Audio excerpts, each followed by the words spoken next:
Welcome back to It Is One Podcast. I'm Taylor. And I'm Bailey. And Bailey, before we start today, I just want to talk to you about something that's near and dear to my heart. What do you got for me today, Taylor? Annihilation. Annihilation? Like when you annihilate an entire planet of people. So, like the Viltrumites. Is this Rick and Morty? Wait, what? Oh, wait. Never mind. That's the boys. No. Viltrumites? Viltrumites are not the boys. It's the other Invincible. Yeah, there you go. I'm sorry. There are so many different... We can talk about annihilating soups if you want to. I mean, it's the same thing. No, it's weird. I have a strange, urge when I hear the word annihilation. To annihilate everything? Is it like you're a sleeper agent for the, Russian secret Soviet Union thing? And because you're a sleeper agent, they say annihilation, you wake up and you're like, must annihilate America. Well, no, not that at all, because that's weird. But I mean, well, kind of that, because it's almost like it's a hypnotic suggestion. Like the movie that we're talking about today? Well, no, because that concept isn't even present in the movie we're talking about, but it is in the book that the movie's based on. Are you saying that we're going to talk about the book and the movie Annihilation? Yes. Because if we're talking about the movie, we have to pay homage to the director and writer, Alex Garland. Which, if you did not know, this is an Alex Garland podcast, because this is like our third movie, technically, with Alex Garland. Fourth movie, if you count 28 Weeks Later, which was based off characters created by Alex Garland. Yeah. Callback episode. So, yeah, we're an Alex Garland podcast. But if we're talking about the book, we got to talk about Jeff VanderMeer. Yeah, he's the one who wrote this 2014 novel. But not the 2018 movie. No, that was directed by Alex Garland, like you just said. And written by Alex Garland. Yeah. And I do want to make it clear that the movie and the book, okay, this is a trilogy, but the movie is not a trilogy. The movie is the first book. The statement made by Alex Garland was that at the time there was only one book in the Annihilation series, is what I'll call it. It's the Southern Reach trilogy. The Southern Reach trilogy, like there was only Annihilation, so he wrote the movie based off of that. But I guess we'll go with which one you want to do first. You want to do a review over like your score for the book or the movie first? I think the score for the movie would be better simply because that's generally what we do. Okay. And the movie is more accessible. It's available on Prime Video in the U.S. right now. With ads, might I add. I don't think mine had ads when I watched it. Mine had ads. Mine was free with ads unless you wanted to pay it, which was like $2.99. So right, but it's on Prime Video right now if you want to watch it. So the movie is easily accessible. So I think we should talk about that first because it's more likely that more folks are going to be interested in watching it rather than reading it. But since this is a viewer recommended episode, what do you think they would want? Probably the book, because the book is, more what they recommended.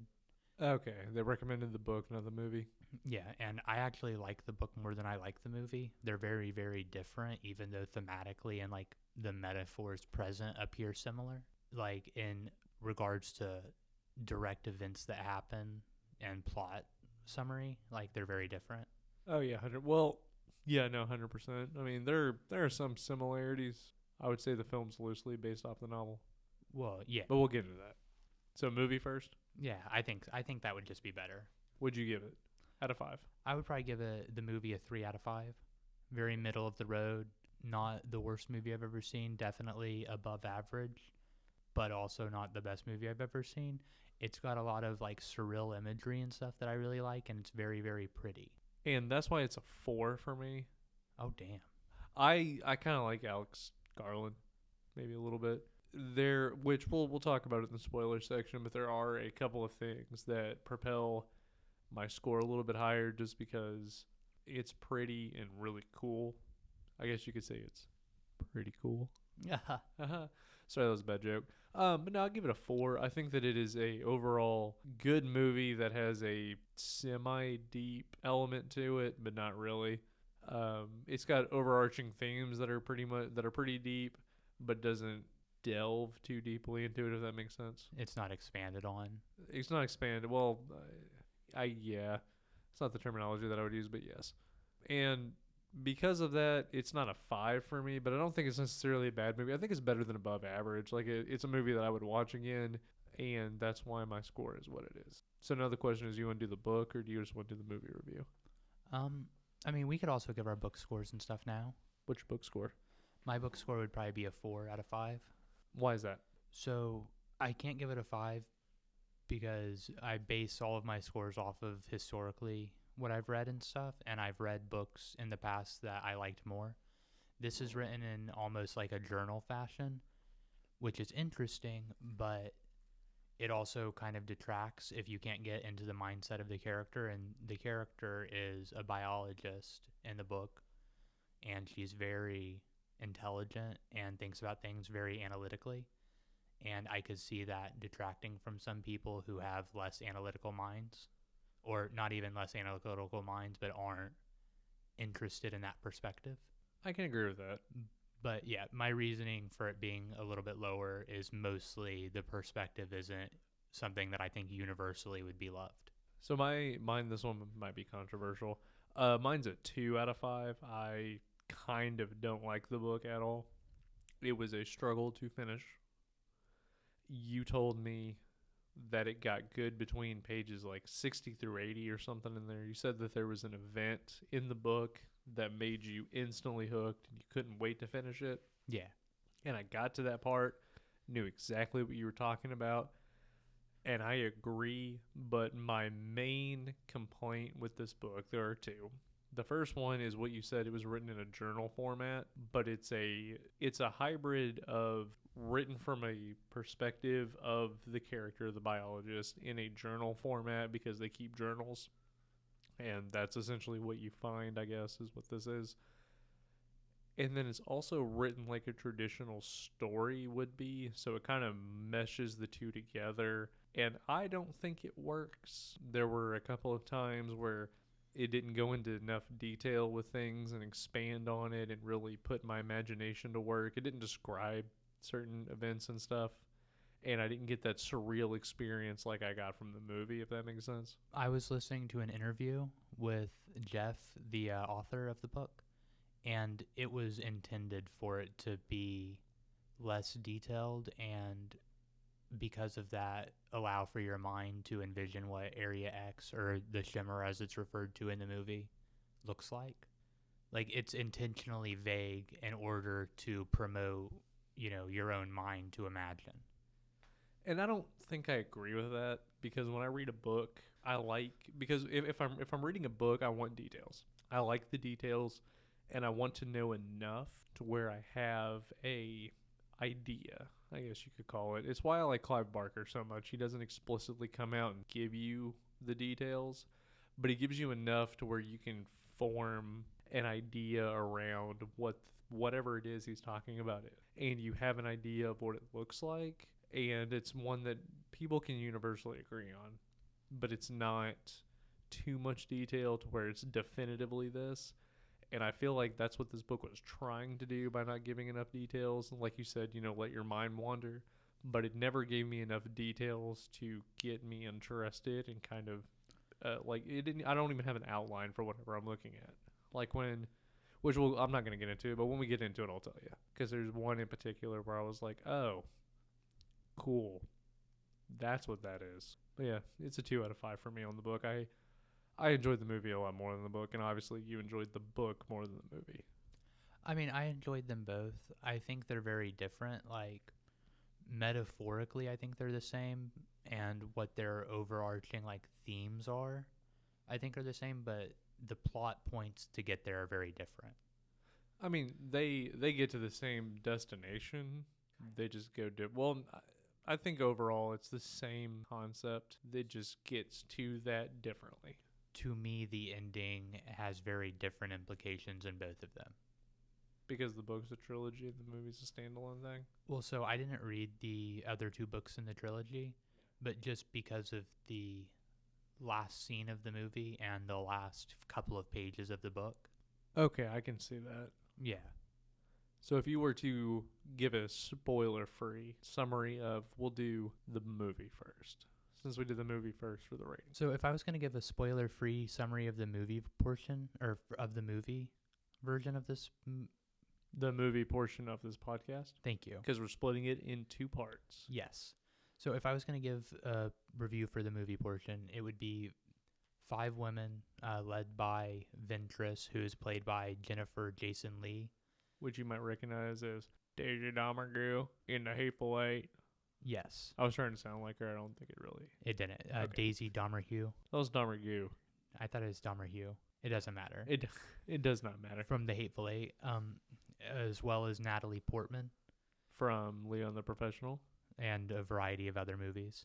But more importantly, Leon the Professional. Wink, wink. So this team of individuals, I think there's a surveyor, a psychiatrist or a psychologist, a biologist, and then in the book, the roles are different, but in the movie, I think it's a psychologist, a biologist, an anthropologist, and a surveyor. And an EMT. There's 5 and then a paramedic.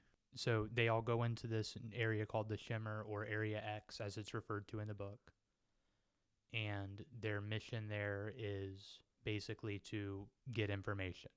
They've sent expeditions in there before, and no one has ever made it out other than Lena's husband, Kane, played by Oscar Isaac, who is the only person in the movie version to have ever returned. And he returns, and it's immediately known that he's sick. And the movie is basically just about their exploration into this unknown land that has, unknown horrors and mystery surrounding it, is how I would describe the movie.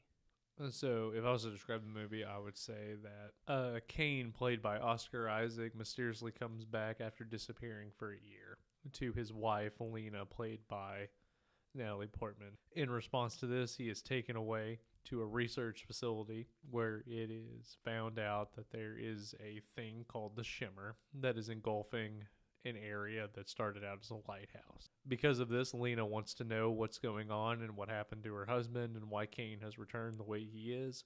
So she joins an expedition of 4 women led by Ventress, not Ventress. That's a Magic the Gathering card. Castle Ventress, if you didn't know that. But Ventress, who is a psychologist, and she delves deeper into the Shimmer, trying to uncover the mystery of what happened to her husband. That's how I would describe it. Yeah, I mean, that's fair. The book's different, but yeah, the book is very different. But we'll get to that in the second half. So we will have spoilers. Play the spoiler music, Bailey.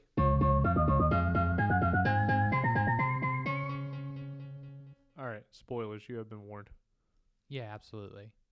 So the part of this movie that makes it better for me, I think, is the way that it really shows the how do they phrase it? Like the mutations between everything that goes on inside of the Shimmer.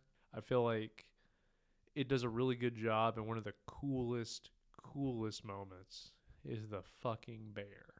Like the bear scene elevated this from a 3 to a 5 for me because it starts out very slow and I didn't care really.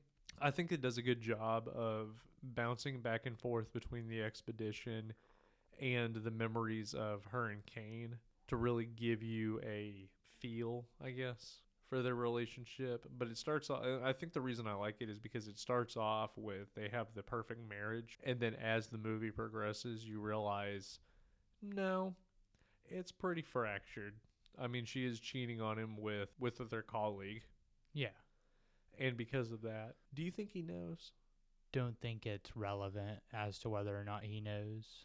I think it is. I think it's relevant because the reason he volunteers for the mission in the Shimmer is because it's a suicide mission. He knows it's a suicide mission, and he wants to die because he knows she's cheating on him. Or maybe I looked way too into that, but that's what I got from it. Based on my perspective of what the movie's about, that's super irrelevant.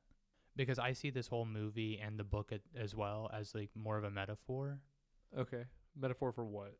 For just change, for like identity, and how your identity changes based on journeys that you go through, if that makes sense.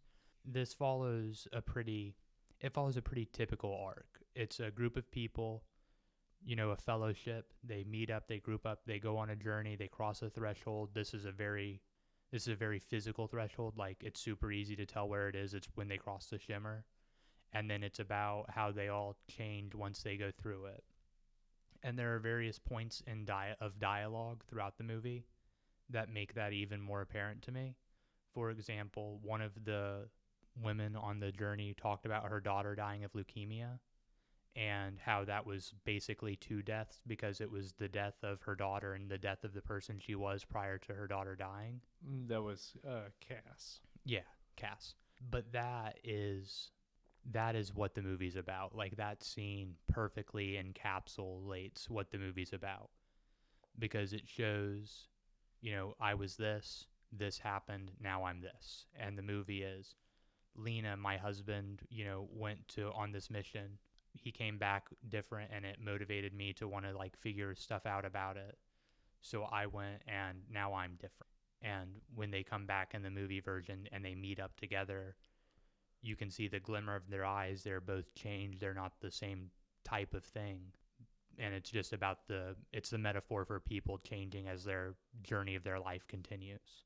And I'm glad you brought that up because I think that it does involve change, but I think it's a metaphor for regret and changing because of circumstances that are considered dire. Like everybody that was in the squad changed because of a horrible, tragic event that happened, right? Shepard lost her daughter, caused her to change. The EMT was addicted to drugs.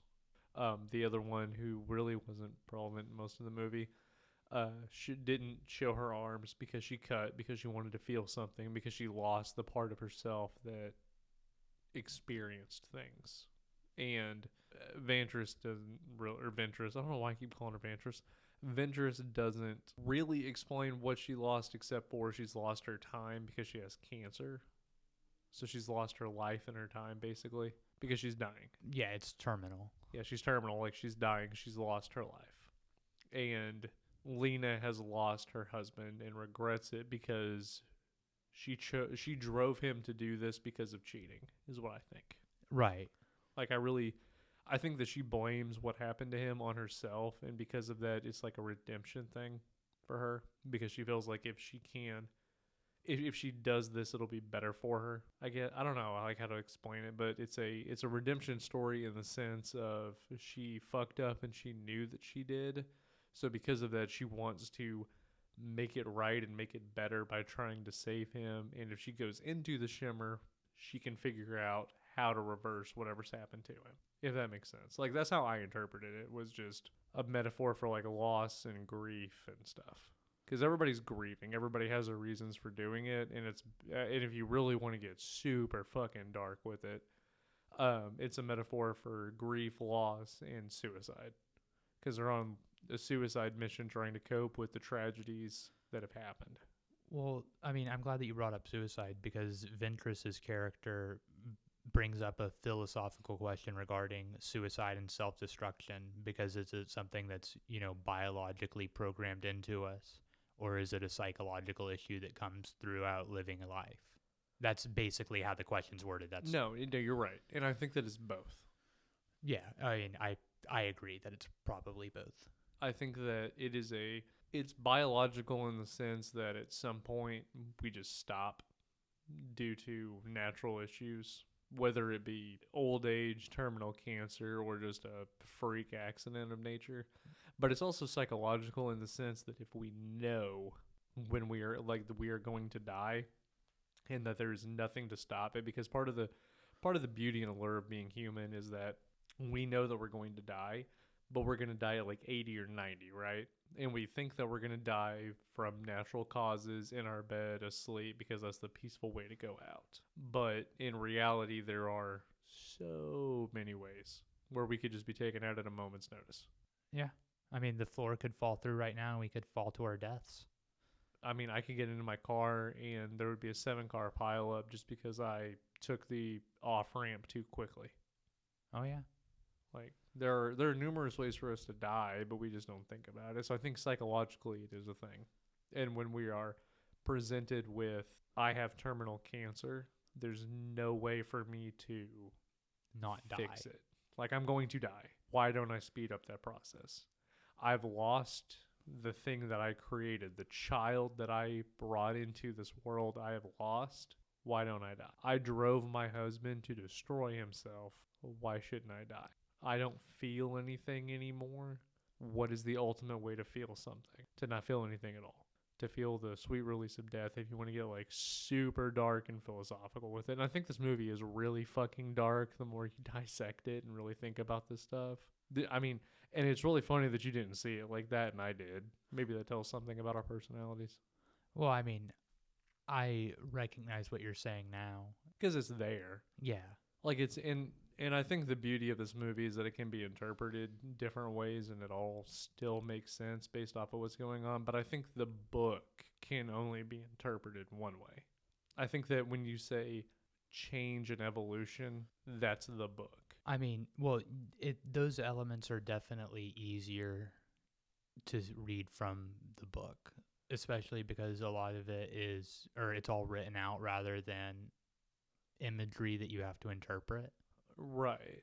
Well, because like one of the things that really points me to the self-destruction thing is that is towards the end where the plants have grown and they form families. Like the flowers and stuff grow to silhouettes of families holding hands and couples enjoying the scenery.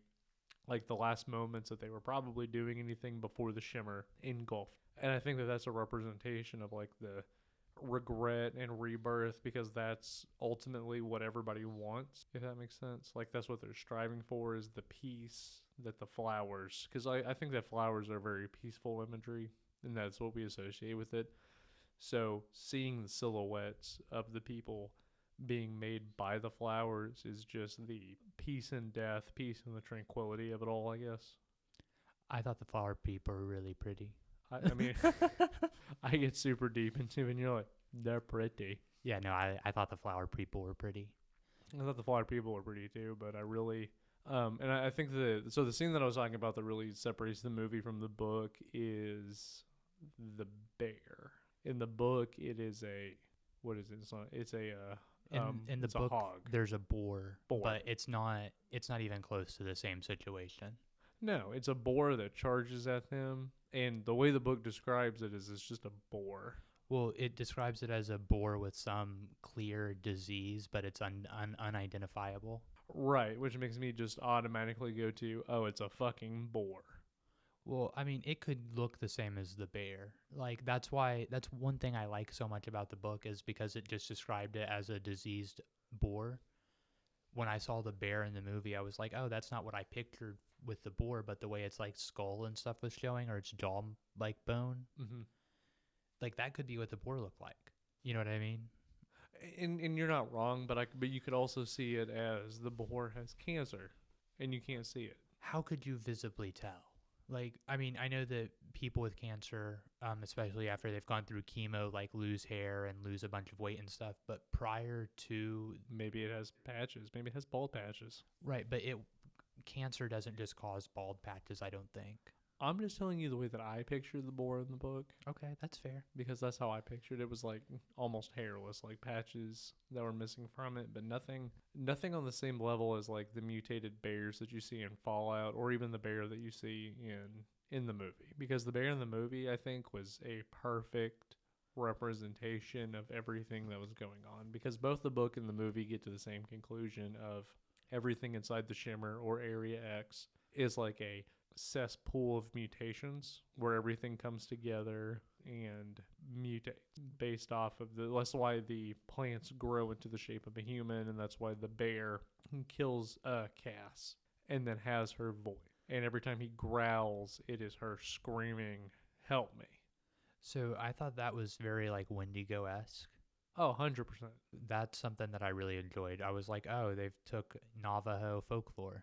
And the skull and everything was very, very Wendigo Navajo. And that is what propelled the movie to an extreme. Because that whole scene, like I'll talk about that scene, because the whole scene is based off Gina Rodriguez as Anya. I think it's Anya, but I'm not 100% sure. Well, every time I look at that, because it's Anya is what I have in the notes, because that's her name. But something in my brain tells me that it's like Anya, but then I go, no, it's Anya, you idiot. But Anya is sitting here tying everybody up because she finds the locket of Lena, knows that the whole reason she's on this expedition is because her husband is the fabled one that returned. And that's why she's on it, but she never mentioned anything, so everybody must be lying to her. And now she has to kill them all. And right before she's about to do it, you hear Cass scream, "Help me."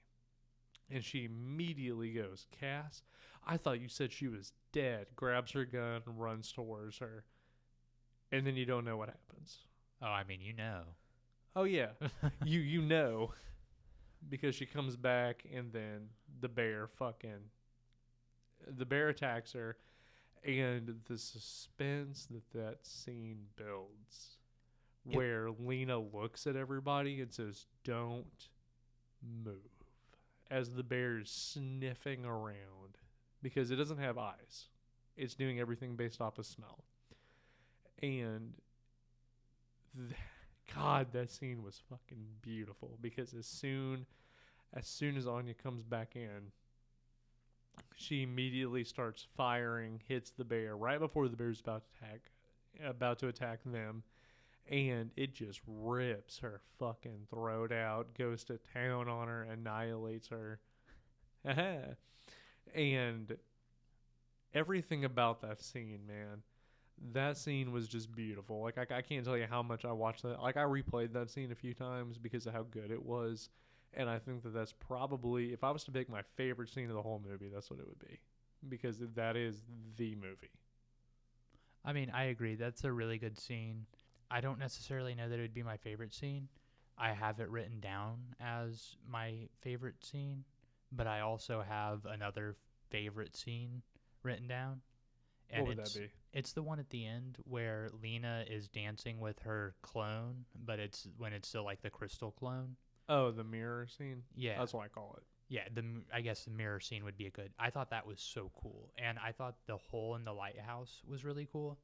It wasn't quite as cool as the tunnel or the tower from the book, or the way my mind imagined the tunnel tower from the book. Mm-hmm. But it was still really cool. Like, just the whole mimicking the movements and everything, and it being, like you said, a perfect mirror, I thought was really interesting and fun, especially when it switched to other scenes.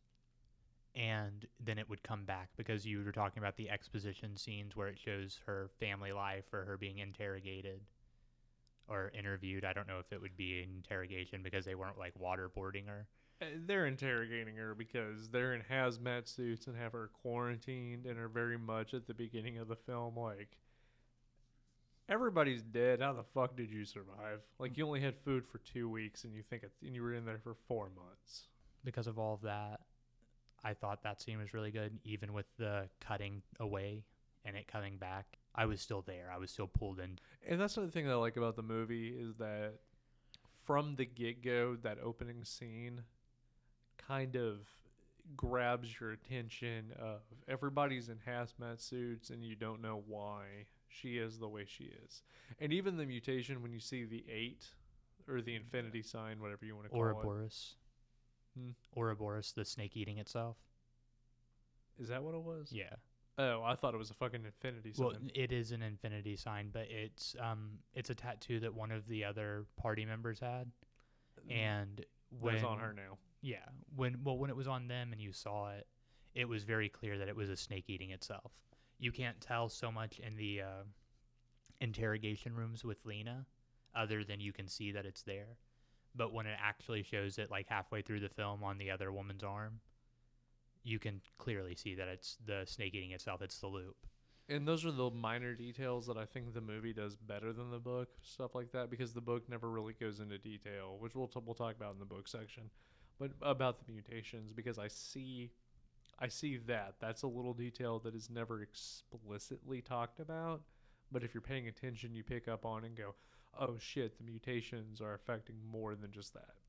And I think the lighthouse scene is great, because the alien entity is what I'll call it, because that's basically what it is, that makes the crystal clone. That is what comes out, which is Cain. Like, that's the Cain that comes out, the actual Cain. White phosphorus is himself. Yeah, he sets off a phosphorus grenade while sitting very peacefully, crisscross applesauce style. Which, if you know anything about white phosphorus, yeah, I played Spec Ops: The Line. Dude, that scene fucked me up in that game. That was a fucked up scene. If you don't know what I'm talking about, go watch it. Have you ever played Spec Ops: The Line? I don't think so. Great game. Holy fuck. Which we'll side rail for a minute, but like basically the mission is it's you and two other guys, and you have a white phosphorus like grenade launcher thing, but you basically get onto a thermal scope and you see a bunch of enemies around, so you have to fire white phosphorus on them. And once you obliterate everybody, you go down to investigate, and you realize what you just did was you fired white phosphorus on a civilian camp. And you see a bunch of civilians, and the one that really stands out is a mother cradling her daughter. And like all the skin has been stripped from her flesh. And then the two dudes are arguing in the background as you're just like looking at them. It's a really impactful scene, and it's fucked up because you think that they're the bad guys, and you really just fired on your friends, basically, and civilians that were trying to like corral the civilians and keep them away from people. And you just fucking obliterated them all with white phosphorus. That's cold-blooded, dude. Dude, it's a fucked up game. But anyway, when he white phosphoruses himself, the clone takes over and escapes. And that's why he doesn't have the memories. He recognizes her face in the movie, but can't put anything together because he's not really Cain. But I think that represents a really good thing of humanity. Like it's a representation of humanity, right? Because it mirrors everything that she does, and it is not trying to harm anyone. Because it doesn't immediately try to kill her. It mimics everything that she does, and it only becomes violent when she does. She swings at it, and it retaliates by swinging at her. Never once does it do anything until she does something violent. I mean, that's fair. I don't know. The movie's not really... It's not really about whether or not it's violent. It even says in there when she's being interviewed, what does it want? And she's like, nothing. Because it doesn't want to harm anybody. Well, I mean, it's not that it doesn't want to harm anybody. It's just, it's doing its thing. It's not good, evil, right, wrong, bad, good. It's nature doing its thing. And you could kind of look at that as nature does its thing, right? Yeah. It doesn't really want to harm anybody. Maybe it does in the process, but it's just a part of nature. And then humans come along and fuck it up. Right. I mean, well, it's not a matter of wanting to harm something or not wanting to harm something. It's irrelevant. It's just, it's doing the thing it does. Regardless of whatever you do. Yeah, like, you know, if you have a hummingbird that's flying around doing hummingbird stuff, and I don't know what hummingbird stuff is, but it accidentally eats, you know, it actually eats from a flower that you put out that it wasn't supposed to eat from. You know what I mean? Not really, but okay. Well, it eats a flower that you didn't want it to eat. It drains the pollen or whatever goodies inside of it. I don't know if that's how hummingbirds work. It's super irrelevant, though. But it doing that, it's not intentionally harming your flower. Harming your flower is irrelevant to it because it doesn't see it as a flower to be harmed. It sees it as a food source. Like the grizzly bear that catches the salmon in the river and slowly depletes the salmon population without meaning to, because the grizzly bear just sees it as a source of food and doesn't know what it's doing. Exactly. And that's the way this alien life form or whatever it is described in this book. Which, that being said, I think that reading into the alien life form at all is missing the point, because I don't think that it's about an alien. I think the alien's just another metaphor as a catalyst of change. And I agree with you. I think I'm just trying to look into it and make it deeper than it actually is. I think that you're right, and it's just a catalyst. It's nothing more than that. You don't need to look into it, I guess. Well, I mean, it's not looking into it that's the issue. It's trying to attach additional meaning, because there is meaning and it does mean stuff. But I'm based on my interpretation, because you saw a whole thing with the husband and wife dynamic that I didn't see. Mm-hmm. So I could be entirely incorrect. But just based on my perspective, the alien's irrelevant because it's just another catalyst for change. It's a catalyst that shows Lena's character development being different than the person she was before. It's not like a hero tale like The Hobbit or Lord of the Rings or something, where they go on the journey and they come back and they're a hero. Right. Because they just come back and they're different. Not better, not worse, not good or evil, just different. It kind of amazes me and intrigues me a little bit that you didn't see it as a dynamic of two people falling out of love. Not at all. And that's all I got out of this movie was a couple falling out. I didn't get it as much in the book, but like in the movie with everything that goes on, that is all I can see is a couple falling out of love, driving each other to do things that harm each other. Well, so see, the book is the opposite for me. Because in the book, she doesn't love her husband to begin with. Like, she's not stoked about him. He's just a guy that's there in her life that, you know, she happens to be married to. Right. And it changes as the book progresses, but we aren't talking about that yet. No, we'll talk about that. Yeah. But no, I agree. But in the movie, I felt like the husband being there was not as relevant. Like, I don't know. I guess when I watched the movie, I was focused on a different thing because I noticed, you know, Kane's character being there and I noticed his relevancy for sure, but I didn't feel a lot of his relevancy. I thought the major points in the movie was showing the loss of all of the women on the expedition and, you know, showing their pain and their suffering and, you know, showing basically their character transformations or lack thereof in the event that they get shot and die. Well, and he was a catalyst for Lena.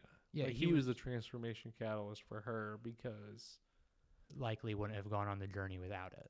Right, because she didn't love her husband. She resented the fact that he went away and chose his career over their relationship. So she fucks someone that she doesn't necessarily want to, but it is more of a self-destructive path that everybody takes. Because the movie is looking inward and like the self-destructive nature of humanity, if you will. Because she self-destructs and even self-sabotages her relationship because maybe there's a little bit of her that wants him to find out, which I think he does because of how cold and calloused he is at the end. Because they even make a reference of, do you think that he knows? Do you think that he's found out? And the day that he leaves for the expedition into the Shimmer, he is totally different than any other interaction, which you can see the metamorphosis of a loving relationship failing. You're watching them, like the whole movie, you're literally watching two people split into two. And one person hating the other and then realizing the error of their ways, but only when it's too late, and another person, and then the opposite happening with the other person. So, I mean, I don't know. I could be completely wrong with it, but that's what I got out of the movie. And you're right on the alien. It's just the catalyst for change and realization. Because even at the end of the movie, she realizes that that's not her husband. She'll never get her husband back. But she accepts him because she wants to have a relationship and wants to atone for her sins. And the only way that she can do that is with the mirror entity of him. So I agree, kind of, but also hard disagree. Okay. So you say that it's not her husband when she gets back, but it's not her that gets back. Like, even if it is her, it's not actually her because of the change that happened based on the journey. Completely disagree. Completely disagree on that. Okay. I think that it is her. And I don't think that she changed per se on the journey. I think that she was basically the way that she was when she went in. because she was resentful and remorseful. I don't think she changed at all. I think that she was the only character that did not change the entire time, because I think that she was the same when she went in as she was when she got out, because she was resentful and remorseful and wanted to make it work when she went in there. Her change happened outside, but it still happened with the Shimmer because of her husband. I think that she was already changed before she walked in the Shimmer, and the Shimmer just maybe helped it a little bit, but the majority of her change was already done when she lost her husband. And then he returned. Yeah, and then that was to me when she changed and was like, "Oh shit, I can't believe I lost you. I'm not going to do it again." Like, I never got the sense that she changed per se, because she was the same person she was when she walked in. Maybe slightly different, but not really. But I'm sorry, continue. No, I mean, that was it. That was it? Yeah, that was me saying that was prompting what you said, because me saying that I think she's different, like, that's the extent of that thought. I've explained, why I think she's different and the changes that I think she underwent, just as you've explained otherwise. It's just a difference of opinion, which is good, honestly. No, and I like it. I'm glad that we saw the movie completely differently, because I think that we saw the book relatively the same.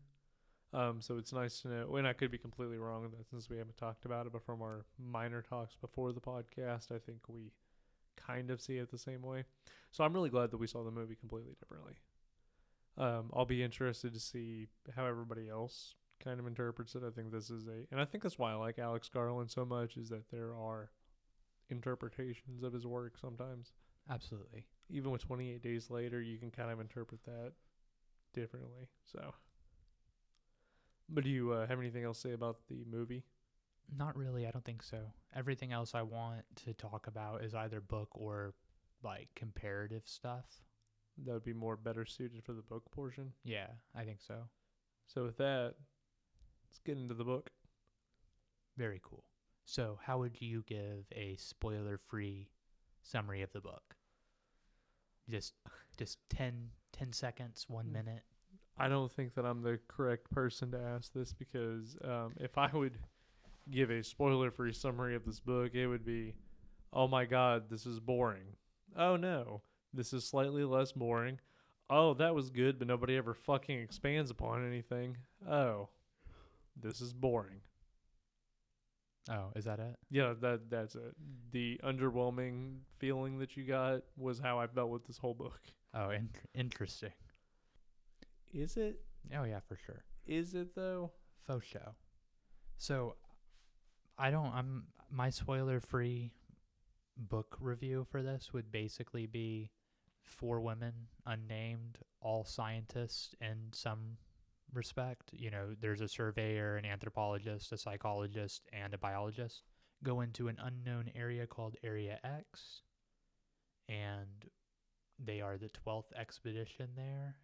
And once they get there, they find out that things are not what they anticipated, and they spend their time investigating a tower/tunnel using maps and stuff that were provided to them, and it wasn't on the maps, and because it wasn't on the maps, it intrigued them the most.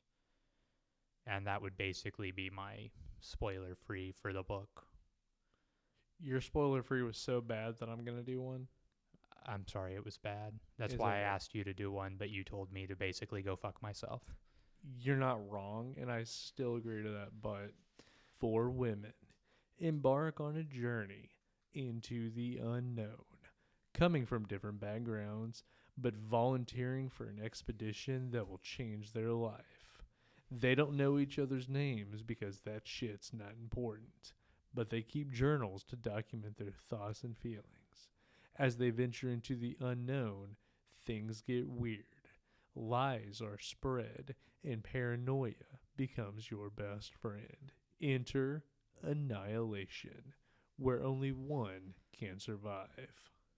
I mean, I don't know if "where only one can survive" is a good tagline, but the rest of it you did pretty well. You did I think that's more of a Highlander thing. Yeah. Yeah, where there can only be one. Yeah, so yeah, you gave a better little review than I did, for sure. Yeah, I mean, the book has concepts that are really cool to me. Like, my main complaint with the book is that it never expands on anything. So I agree with you that the book doesn't expand on very much. But like I said, Jeff VanderMeer, the author, specifically stated that that was intentional. And there are also 2 more books in the series that I haven't read yet, and I don't believe you've read yet either. And I won't because of the first book. Right. But because of that, it's hard for me to say, oh, it's bad because this wasn't explained, because there is ample opportunity in the future for it to still be explained.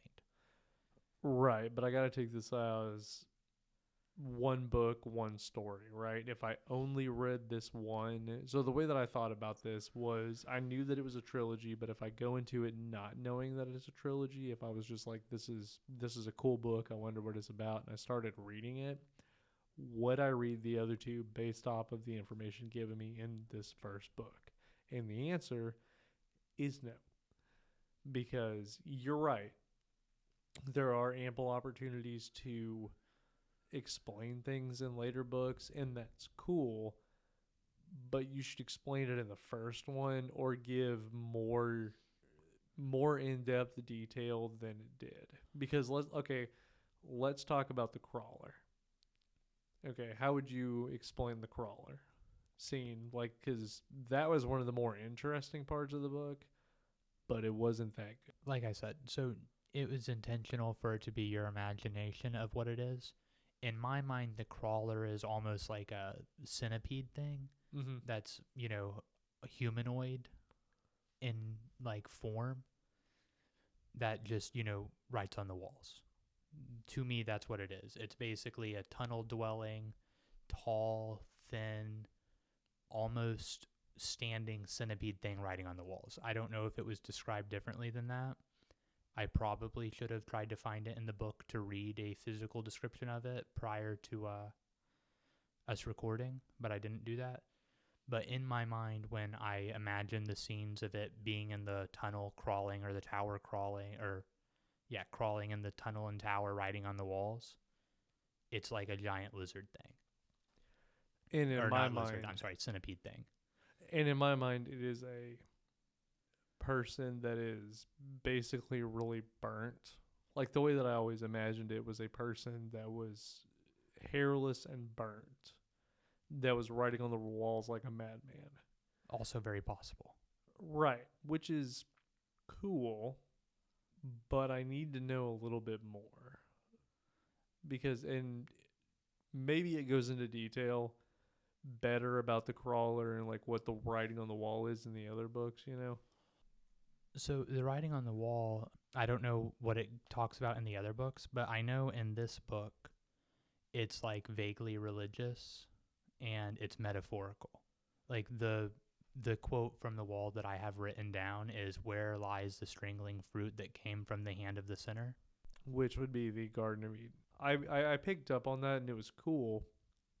But the way the book puts so much fucking emphasis on the writing on the walls, because there are multiple sections dedicated to it, and then really does nothing with it.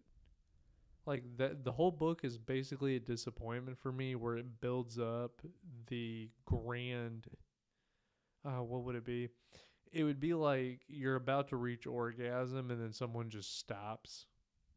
That's what this book is for me. There are great ideas and concepts, like the writing on the wall and stuff, that just never are elaborated on. Like, the whole book was never really elaborated on, and I feel like in the other books it probably is, but it just feels like a cop-out. Like, oh, I didn't really have the idea in this one, so in book 3, the writing on the wall is the mystical archives of the, god Sandemonium or something. I don't know. This book pissed me off. I mean, that's interesting. I don't know. I thought the book was really cool. I thought the book was really cool. And hearing you talk about it, I'm more confused than anything, because to me, the crawler situation was satisfied and the writing on the wall situation was basically satisfied during... No. You said basically, but not fully. Well, it's a series. It's just like at the end of Harry Potter, like Sorcerer's Stone, I was like, fuck, wonder what's going to happen next. Like, there were a lot of questions about Hogwarts and about, Quidditch and about certain spells that weren't answered at all about Voldemort. that weren't answered, but I still wanted to finish the series. But that's different because it is. Maybe the problem with the book was that it was written like a diary, and it never really like it was written as a diary, but also halfway as a book. Like I said at the beginning, where it was kind of meshed together, and maybe because it didn't go into details and really draw me in, and kind of glanced over things and hopped around, that I just lost interest in it and was like, I don't care. Whereas Harry Potter is a concise story with overarching narratives that come together in the end and are expanded upon in later series. But I feel like when you read the first one, you know enough where it's like, oh, okay, I got a pretty good idea. You know enough about the Sorting Hat, about the houses, and enough about Dumbledore and Hogwarts to go, okay. And I would argue that after reading this book that I know enough about Area X and the world or the world that it's set in, to want to continue reading. Like, see, I didn't get that. Especially, like, a lot of the stuff that you're talking about, I felt was satisfied during the biologist's third visit to the tower when she goes back alone and has the surreal mind-melding experience with the crawler. Like, to me, all of that is satisfied then. And see, maybe I was wanting more. Maybe I just wasn't satisfied with it and wanted more. And I would get more if I read the others. And you could also argue that I watched the movie before I read the book, and the movie satisfies my needs visual. Maybe I'm more of a visual person. Well, I'm glad that you mentioned that, because I read the book prior to reading or watching the movie, and I think that might be why I like the book so much more. Interesting. I don't know. Maybe. So, are you a visual person? It just depends, because, for example, The Shining, I like the movie version less than the book. I think that it's... Is that universal, though? It's, like, creepier. Well, it depends. Because Stephen King doesn't like Kubrick's movie version because it changes so much from the source material. Right. But I think Kubrick's movie is spooky. I think it's scary. I think it's a good movie. But I like the book more because certain elements of the book, and especially thematic and metaphorical elements, are completely absent from the movie. And this movie, I think, is a pretty faithful adaptation. Plot-wise, it's not, but journey-wise and overarching, like, metaphorical elements of, like, beauty and terror and, you know, the power of nature and the power of, you know, the unknown and mutations and evolutions, like, the sci-fi cool elements are in both, and I think it's amazing. But the plots are so different that it's really interesting. And I agree, and I like the plot of both. I just think the movie maybe does it better because I'm a visual person and like to see it more than I am an imaginative, visceral person. Like, that's fair. Okay, so what do you think of the journals in the book and the whole psychiatrist's death or psychologist's death in the book? Up in the lighthouse? It was dumb. You thought it was dumb? You didn't think that conversation, you didn't enjoy the conversation that they had where they were talking about how all of the previous expeditions and, you know, her husband and what the psychologist actually knew? No, because it was the psychologist not really answering anything or choosing what to answer and what not to answer. That's how people really are, though. And that was fine, but the psychologist chose what to answer, what not to answer. It was kind of, and I use this as like the Deathly Hallows example, where they build the whole thing up to so in Harry Potter, you have Harry versus Voldemort, right? That's what all the books build up to. Right. And the actual battle of Harry versus Voldemort is Harry casts a spell, misses, Voldemort casts a spell, ricochets off of a wall and kills him. Kind of. It's like a paragraph. It's fucking horrible and makes me want to commit mass murder on a global scale. Like... You want to identify where that quote's from just so that somebody doesn't... No, it's just something I made up. Oh. Is it really a thing? It reminds me of a quote, but I don't know what the exact quote is. I thought you were trying to quote something instead No. of just, saying you wanted to kill everybody. Oh no, it's just something I do for like a funny thing where it's like, oh, I just want to commit mass murder on a global scale. But no, like and that's what it is, because the book builds on and does a really good job of fuck the psychologist. Don't trust the psychologist. You have every reason not to. And the hypnotic elements of the book are super cool, but never elaborated on as much as I would like. Like, they're barely touched on. And why do the spores give her immunity? Well, I don't think the spores give her immunity. I think that they Free her mind. initiate the change that the book is about. Right, but it never really goes into detail about that. It just says It that totally does. So, I don't think so. So in the book, and Okay. the major thing, the takeaway from the book compared to the movie, especially since you saw the relationship stuff so prominently in the movie. So man, maybe that was it. Maybe I went into the book thinking that it was a relationship thing, and that's why I fucking hate everything about the relationship dynamic, because it just doesn't. I don't care. I don't care about the relationship in the book. In the book, the relationship is different. In the book, they aren't happily married. They're together. They aren't stoked about it. Area X is a super well-known thing that's been around for 30 plus years, and nobody gives a shit anymore. Right. Like, the people who come back, they come back. Their relationship. Exactly. But the people go, and then they come back. Coming back isn't like a weird thing, but they come back and then they die. Of cancer. Yeah, exactly. So her husband went, and, he was loving and sweet and caring, and she loved him. She cared about him, but she was a more intellectually driven person rather than an emotionally driven person. Right. So because of that, he was, I want to know you more. I want you to open up to me. I want this and that. And she was like, I can't. She was like, this is all there is. And the book is about her seeing his love for her, especially once she finds his journal and reads it. And, his journal is a love letter to her, basically. Right. It's Ghost Bird, this and that. The Ghost Bird? Ghost Bird is his nickname for her. Right. But which was kind of a fucked up nickname when you really think about it. But anyway. It's her seeing how even in his perceivably last moments, he was still, he still loved her, like, a lot. And his whole goal was to come back to her.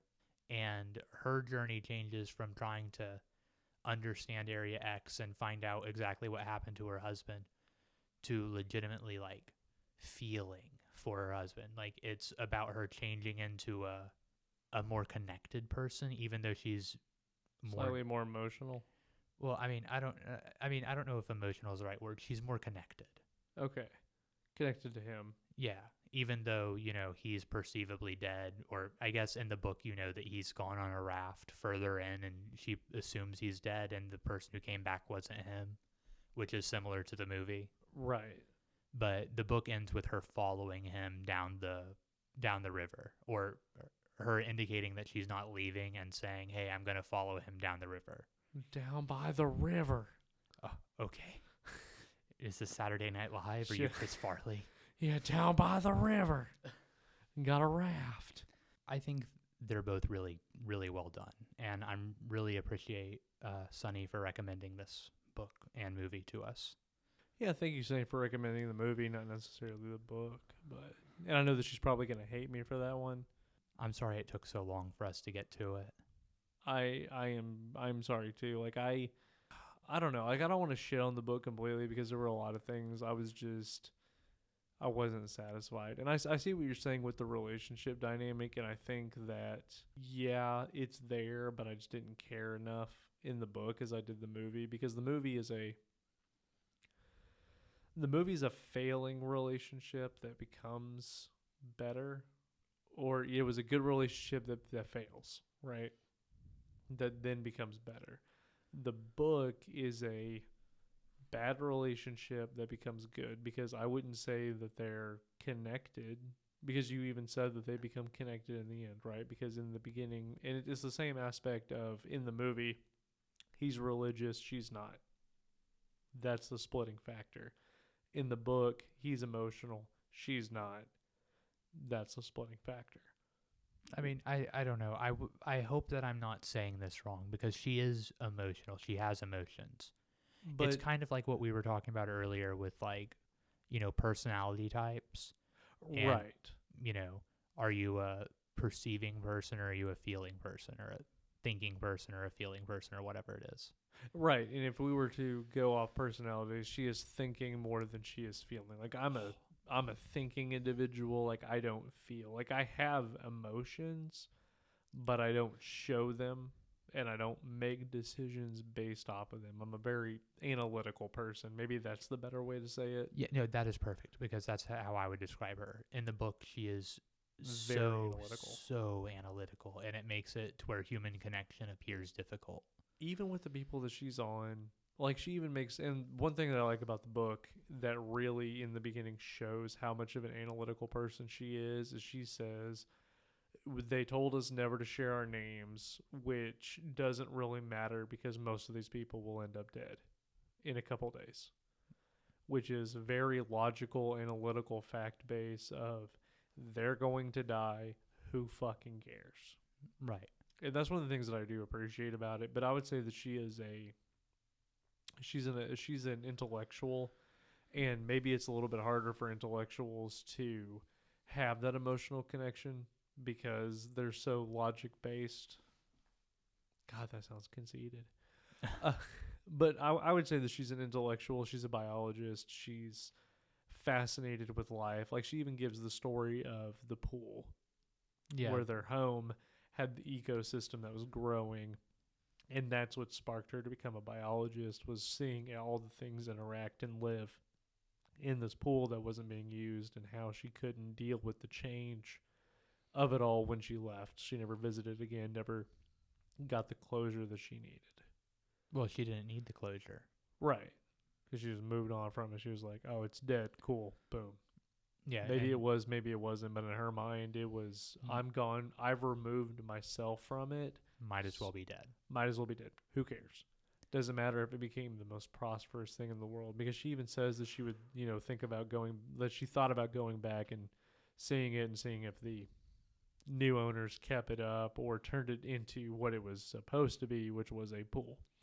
And I think that, and like as much as I hate those, because I even really fucking hate the scene where she's talking, or not the scene, but the part in the book where she's talking to the psychologist, and she keeps saying breakfast is her earliest memory, and then she would say breakfast, and then goes into like 6 or 7 sentences of this was actually my first memory of this toy or whatever. Like I didn't like that section of the book at all, that memory. I mean, I understand why it was important. It just was annoying to me. Like, I don't know. So I get the importance of it, but even the importance of her talking about how she's had all of these things in her life, and when they go away, she doesn't mourn them, and she doesn't like search for them, and she doesn't go back, is important. Because she's not that way at the end. Exactly. Like she goes because she searches for her husband. She doesn't leave him like she left the ecosystem in the pool. Right. And I'm glad you said that. Me coaxing you to say that isn't because I didn't think you got it. It's because, we're putting on a show and I want our listeners to hear it. No, and I know that. I just everything about if the book was presented in a different way, you think you'd have enjoyed it more? Yes, because I know, because you and I, you think that I'm a smart individual, that I'm an intellectual, and I think that you are too. As much as we can be for two idiots.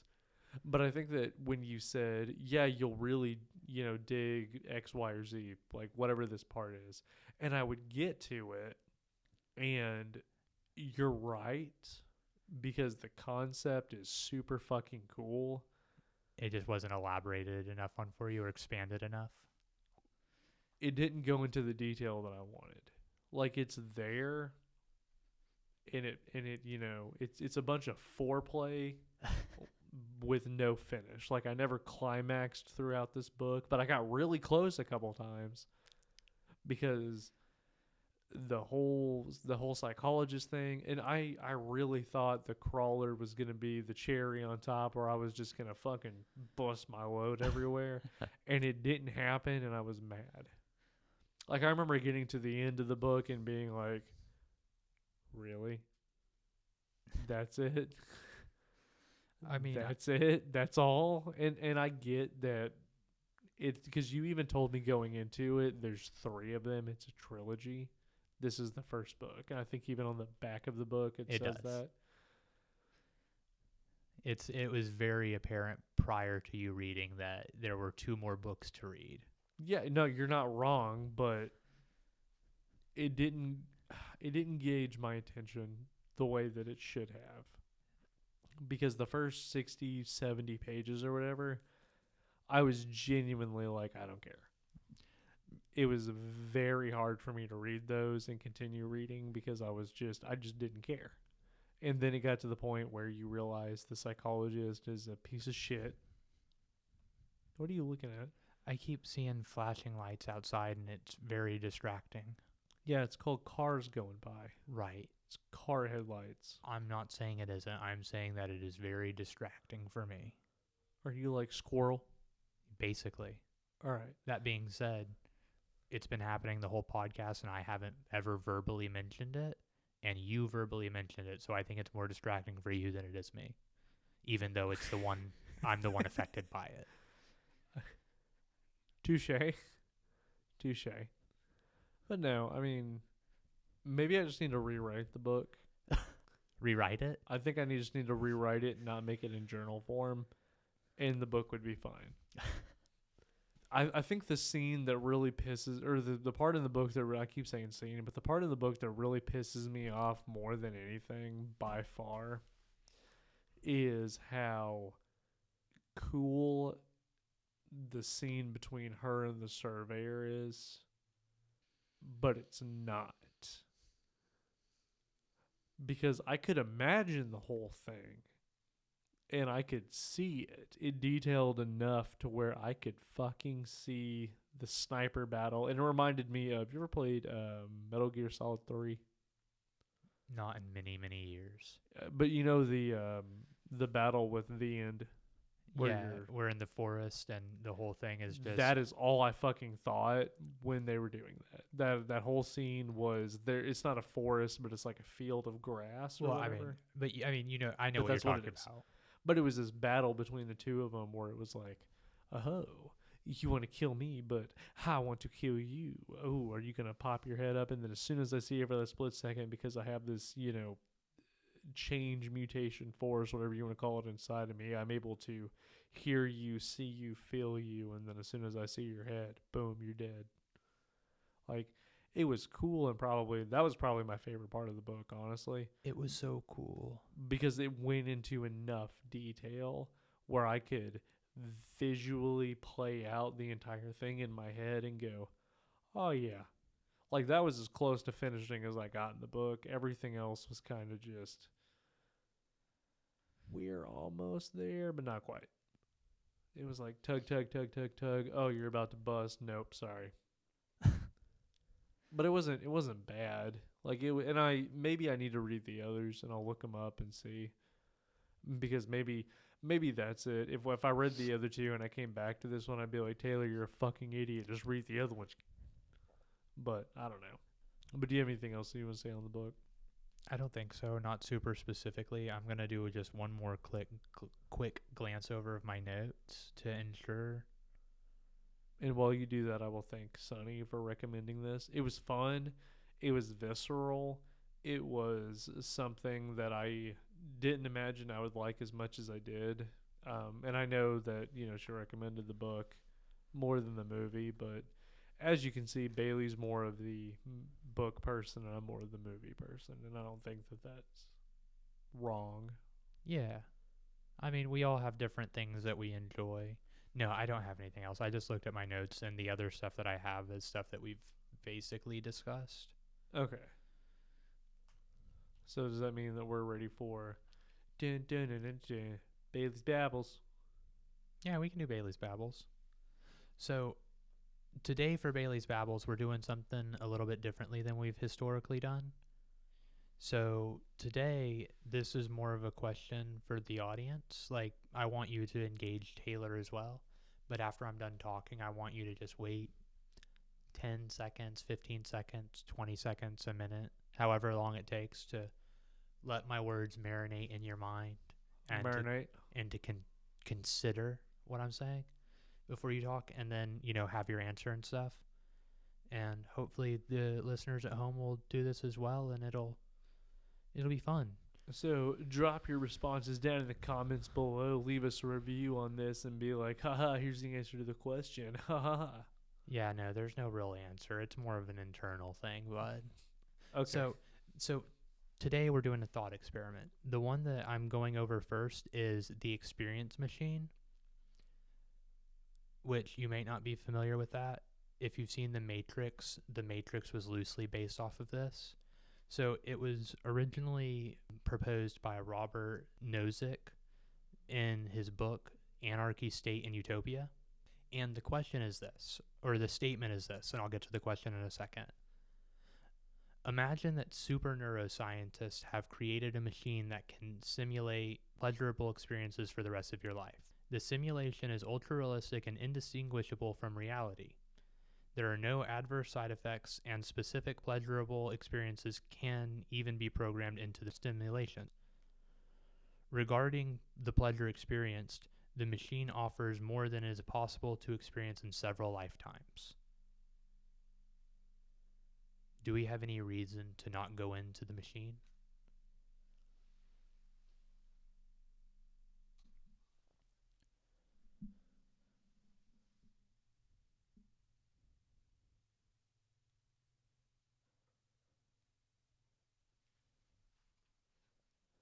You go into the machine. What? You go into the machine. You would? Absolutely. Okay. Why? Because what is the point of life? Like, I mean, if you look at it from a hedonistic perspective, the whole point of life is pleasure, right? You only live once. The YOLO mindset. And everything that you should do, you should have pleasure in. There's no point in living if you don't have pleasure. And if this is the ultimate form of pleasure, why would you not go into it? But I can also see it from the hedonistic lifestyle doesn't make any sense for the simple fact that if you're constantly in the pursuit of pleasure, then you never understand what pain is. And when you don't understand what pain is, you never truly understand what pleasure is, because you can't have one without the other. And if you do not suffer, then you do not know what ultimate pleasure is, because you've experienced ultimate misery, if that makes sense. I'm glad you said that, because this is an experience machine. It's Right. not a pleasure machine. So if you feel that life would be fuller if you had misery and pain and suffering in it, you could have that, because you can have any experience you want programmed into the simulation. So if you think that you can't be a well-rounded person without some trials and tribulations, that's a possibility.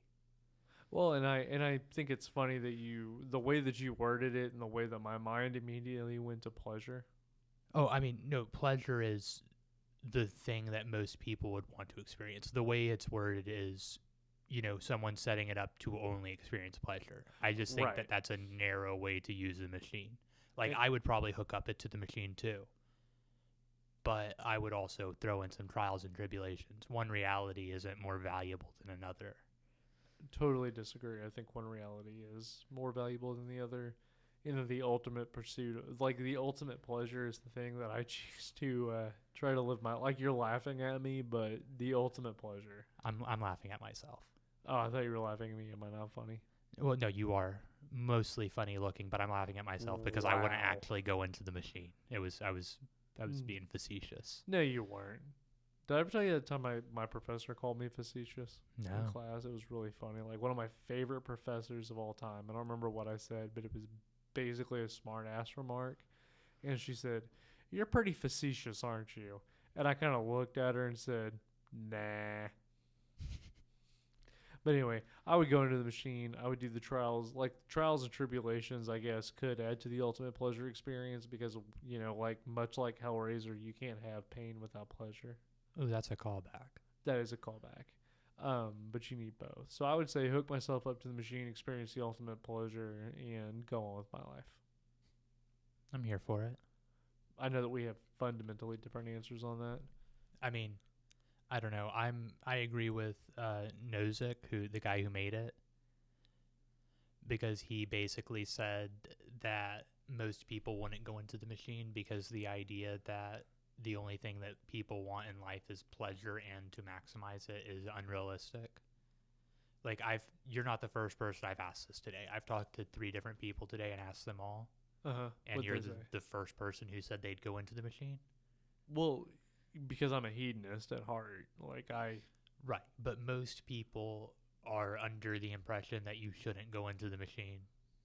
And I generally agree with that.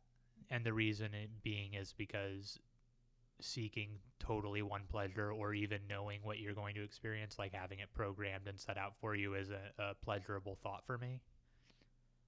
Like, the randomness of reality is something that I embrace and enjoy. Which I don't. I like the total control of reality and being able to dictate what I want and what I don't. Like, the ultimate pleasures that I seek, knowing that I can get them, is amazing. Like, that's the ultimate pleasure for me, is knowing that I can get anytime I want. So the machine, great thing. You'll have to tell me after the podcast who the other 2 people you asked were, so that way I can go, you're wrong. Okay. But I mean, I could say here, I talked to my grandfather and my roommate. I could see both of them. Okay, yeah. Yeah. I could see both of them saying the same answer, yeah. Of, no, don't go into it. Yeah. No, my grandfather was just like, no, that's silly. He's like, how are you going to know life if you do that? Right. And I'm like, I guess, Pappy. I fucking guess.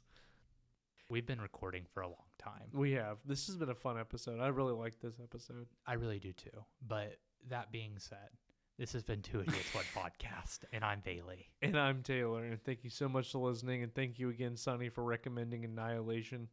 This was a good episode. Enjoyed the movie, didn't enjoy the book, might read the other 2.